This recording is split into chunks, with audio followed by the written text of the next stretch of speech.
Last year, both the men and the women at UAB got 20 wins or more. And now we're going to talk more about UAB basketball. Joining us from the women's side, Randy Norton, regular season champ last year. Rob Easton, also on the men's side, also with 20-plus wins.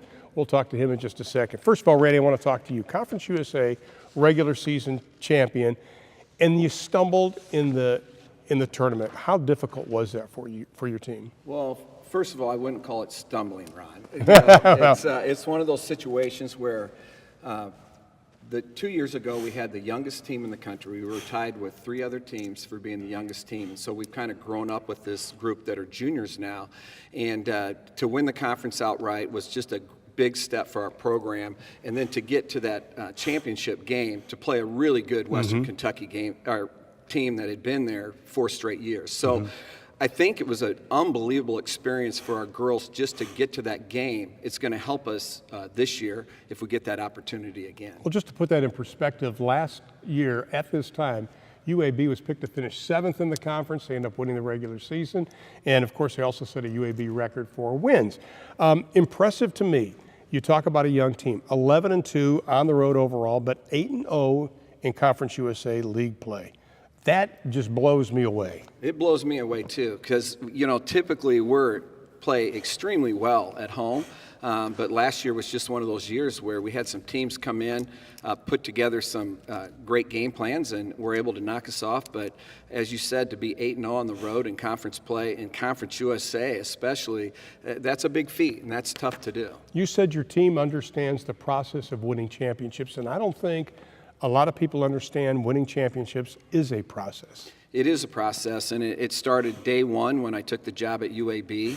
And I think it sounds so simple. People are like, there's got to be more to it, but it's all about pursuing excellence in everything you do, whether it's in the classroom, on the court, out in the community, or in their personal lives. We challenge each one of our players to be the best person they possibly can. And if you focus on those 4 areas, championships will follow. You know, one of the things that stands out, once again, I'm a total stat nerd, is you outscored your opponent's bench. You got great bench play last year. Takes a lot of pressure off the starters when you have that luxury. I think anytime you look at a team that wins a championship, you're going to see that the bench play was extremely good. And we had that last year, because you're going to have those nights where your starters get into foul trouble, they're having a bad night, and when the kids that can come off the bench and contribute, that just goes into winning those games. Maybe you weren't going to win, and you find a way to win because of your bench. 21-1 went out rebounding their opponents also. You guys did a great job on the boards. Well, appreciate that, and that's one of the things that every day right now we're talking about defense and rebounding, which I'm sure every coach in the country is, but I really feel like that's going to be a key for this team. We've got to defend and we've got to rebound. Let's talk about some of the players that are going to stand out. You can't underestimate the impact that Deanna Kuzmanik has had on this UAB basketball team. You look at how many games she has started. You look what she's done, preseason, all conferences. In your eyes as her coach, what has she meant to this program? She's just been unbelievable asset to our program from day one. From the first day that she stepped on campus, she bought into everything that we wanted to do with our culture, and she's a machine. I mean, she's a 4.0 student. She's the first person in the gym. She gets her shots up every night, and what's really been rewarding is to watch her grow as a leader. Today, she's a coach on the floor for us. She's like having another coach on the floor. And so it's been really fun to watch her grow, and she's improved her game every year. She goes into the offseason and wants to get better at a different part of her game, and she's done that every year. Great. You see the all-conference, preseason all-conference on that name also is Rachel Childress, 2019 preseason all-conference USA, all-conference USA in 2018. Will she be more difficult to guard this year? Yes, she worked extremely hard at her game this summer. She's able now to get to the rim, and she's got a variety of finishes around the rim.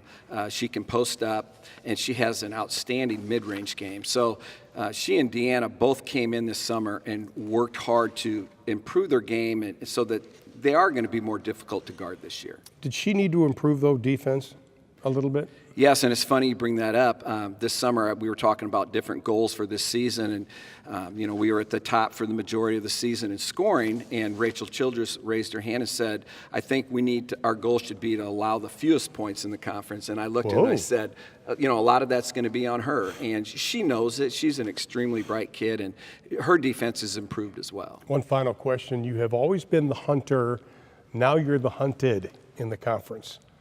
I don't really look at it that way. To me, I just go, we keep it really simple, and we just want to be our absolute best every single day. I think, to be picked first in our league is very humbling. It's such a great league. There's so many outstanding players, and we've got some of the top coaches in the country. So it's great recognition for our program, but at the end of the day, nothing's been accomplished yet, and our kids realize that, so we're just excited to get back to practice tomorrow. There you go.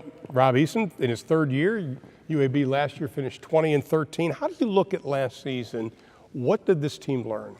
Yeah, I think one of the biggest things was, we had some new guys that now are going to play more pivotal roles, and the experience that those guys got last year, I think, will be critical to our success this year. And you mentioned it earlier. The third out of 4 years that we won 20 games, beat Memphis for the first time in 15 years, only lost 3 home games all year, protected Bartow Arena pretty well. And so those are all things that we'll carry on and build off for this year. And you also beat Marshall and Western Kentucky in back-to-back games, which is no small feat in its own to close out the regular season. But you had a chance to win games at Buffalo and at Auburn last season. Yeah, when you look back at our season in the beginning of the year, we're up 6 with 2 minutes to go, or 3 minutes to go against Buffalo, who went to the third round of the NCAA tournament. Auburn, who ends up being a number 2 seed. We lose at Auburn by 2 or 3 points. We were right there. Sometimes the ball doesn't bounce your way. Missed a couple shots, some free throws that could have really drastically changed, our RPI and potentially our positioning for postseason as the season ended last year. Now, last year you basically played 7-8 guys. Are we looking at 10 or 11 this year? We added 8 new guys to our roster, and our depth is something that is much different than last year. We're going to be a much more physical team, much more defensive oriented than we have, and part of that is because of the depth. Do you need better perimeter shooting this year? We need to steal. When a coach starts an answer with a laugh, we might need to steal a couple from Coach Norton's team. But that's an emphasis for us. I think on paper, but we had some good shooters last year, and we didn't shoot the ball statistically particularly well. And I think this year, trying to be more efficient, outside shooting is something that we're talking about. But we're going to really early in the season hang our hat on defense. Are players motivated by almost a fresh start this year? I think with this many new guys and so many starting roles up for grabs, I think there's definitely competition is at a very, very high level right now for practice and for playing time. And when you do have that many new guys who have an opportunity to start, have an opportunity to play, it does create some fresh energy that I think has been really healthy for us. Talk about Zach Bryan. Had an outstanding freshman season, second on the team in points per game, only player to start all 33 games. Were you surprised he was able to go 33 games at that level? I think he finished the season really strong, which I thought was impressive. Recruiting him, we knew he was going to be a good player. He's going to take on a different role this year, arguably a much more important role in terms of leadership and playing the point guard than he did last year. But he's an explosive athlete and an explosive and extreme competitor, and we're going to need him to have another really, really good year and get better from what he did last year. Oh, he had some ridiculous games last season, I remember, but consistency, is that something he needs to work on? I think shooting the basketball consistently is one of the things he's tried to work on all summer. One of the things, he was a freshman last year, as you mentioned. We relied on him defensively a lot last year, and I think he went through the natural freshman wall a little bit in the middle of the year, but we're excited about him this year. We've already played one charity exhibition game that he played really outstanding in, and we're going to count on him a lot going forward. One other player I want to mention, Jalen Perry, had a kind of a nice role player in 2018. Does he need to increase his minutes?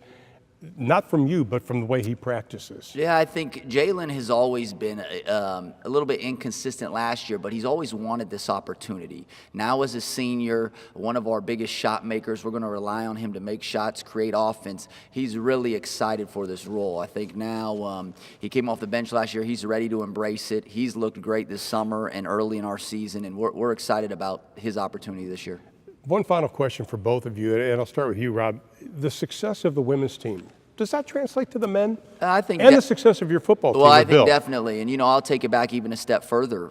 4 years ago, we won the conference tournament, then we won the regular season. I thought momentum. We brought back football.